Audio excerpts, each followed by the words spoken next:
The EU elections are here. What does that have to do with big tech? Everything.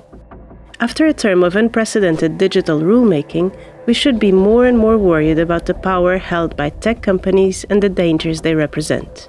By big tech, we refer to the largest digital companies active in the tech field, platforms, and software hardware.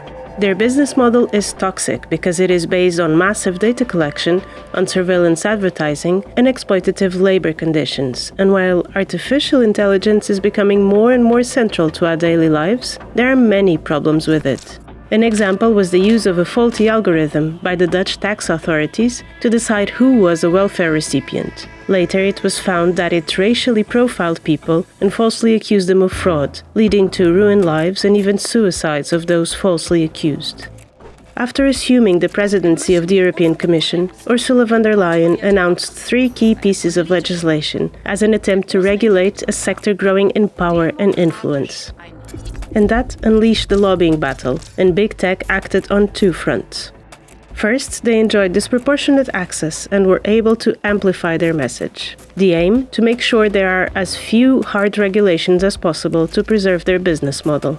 Secondly, big tech has a massive lobbying firepower. These 5 companies have a combined annual budget of 33 million, and they have used it to fund a wide network of third parties to push through its messages.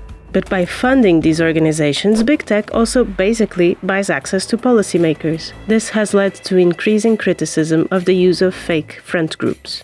This strategy has been proven to be effective. When the European Parliament moved to ban surveillance advertisements, the industry spread misleading information and made extensive use of front organizations to lobby the proposal from the table. With great success for them, the push by the Parliament to ban surveillance ads was defeated.